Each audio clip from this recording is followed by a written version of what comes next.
Welcome back to my channel. আমার চ্যানেলের পক্ষ থেকে সবাইকে অনেক অনেক ভালোবাসা জানিয়ে শুরু করছি আজকের রেসিপি। আজকে তৈরি করব মাছের তেলের বড়া। তো এখানে দেখতেই পাচ্ছেন আমি মাছের তেলগুলো কিন্তু ছোট ছোট করে কেটে নিচ্ছি। নিয়ে নিয়েছি কাতলা মাছের তেল। এই তেলটাকে এভাবে ছোট ছোট টুকরো করে বটি দিয়ে কেটে নিচ্ছি। দেখুন সুন্দর ছোট ছোট পিস করে তেলগুলো কিন্তু আমার এভাবে ছোট ছোট পিস করে কেটে নিয়েছি। তেলের বড়া করার জন্য তেলটা সম্পূর্ণ ছোট ছোট করে কাটা হয়ে গেছে। এখানে কুচিয়ে নিয়েছি কাঁচা লঙ্কা, মিহি করে কুচনো পেঁয়াজ, আর এখানে থেতো করা রসুন। চাইলে আপনারা বেটেও নিতে পারেন। এবার সবার প্রথমে আমি এই তেলের মধ্যে দিয়ে দেবো লঙ্কার গুঁড়ো। কাঁচা লঙ্কা দিয়েছি, ঝালটা কিন্তু যে যা স্বাদ অনুযায়ী দেবেন। আর দিয়ে দেবো একটু জিরের গুঁড়ো, হলুদ গুঁড়ো,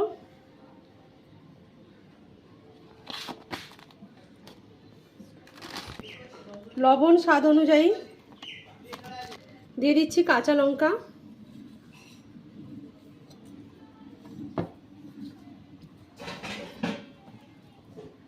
রসুন থেতো করা, দিয়ে দেবো এই কুচনো পেঁয়াজ। পেঁয়াজটা দেওয়ার সময় একটু হাত দিয়ে এইভাবে রগড়ে নেব।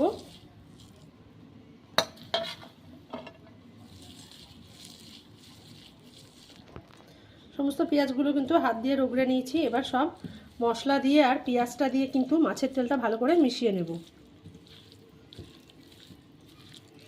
আপনারা চাইলে কিন্তু এখানে একটু ধনেপাতা কুচি করেও দিতে পারেন।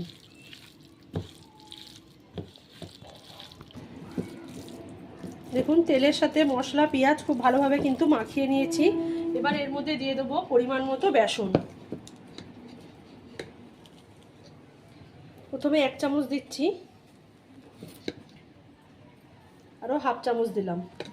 এবার মেখে নেওয়ার পরে যদি লাগে তারপর আবারও দেব। তাই বেসনটা একবারে দেওয়া যাবে না, এটা মেখে নিয়ে দেখে সেই বাজে দিতে হবে। দেখো এটা মেখে নিয়েছি, আমার কিন্তু আরও একটু বেসন লাগবে।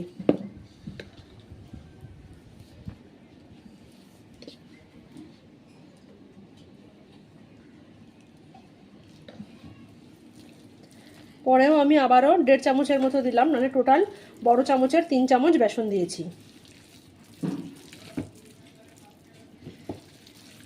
এবার কিন্তু আর বেসন দেওয়ার দরকার নেই।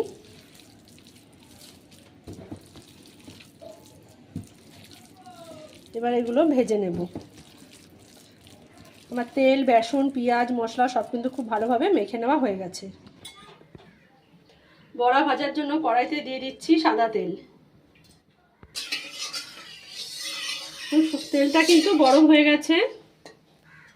এবার গ্যাসের আগুনটা মিডিয়াম করে দেবো। এবার এই লো ফ্লেমে বড়াগুলো অল্প অল্প করে ছাড়বো।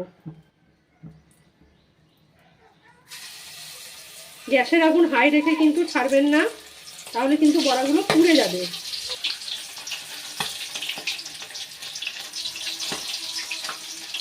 আর তেল কিন্তু পাতে, আমি কিন্তু এখানে আপনারা খেয়াল করে থাকবেন মাছের কিন্তু পটকাটা বাদ দিয়ে দিয়েছি। যেহেতু পটকাটা ফোটার চান্স থাকে, ছিটকে আসতে পারে। এইভাবে ছোট ছোট করে সমস্ত বড়াগুলো তেলের মধ্যে ছেড়ে দেবো। এখন উল্টে পাল্টে কিন্তু আমি খুব কম আছে হালকা হাতে ভেজে নিয়েছি। বড়াগুলো কিন্তু ভাজা হয়ে গেছে। দেখুন, এই দেখুন, তেলের বড়া কিন্তু কখনোই হাই ফ্লেমে ভাজবেন না, তাহলে কিন্তু সব গলে যাবে। এটাকে কম হিটে খুব আস্তে আস্তে সময় ধরে ভাজতে হবে। দেখুন সমস্ত বড়াগুলো কিন্তু আমার গোটা আছে, একটাও কিন্তু ভেঙে বা গুঁড়ো হয়ে যায়নি। দেখুন সবগুলো আলাদা আলাদা করা যাচ্ছে। এই দেখুন,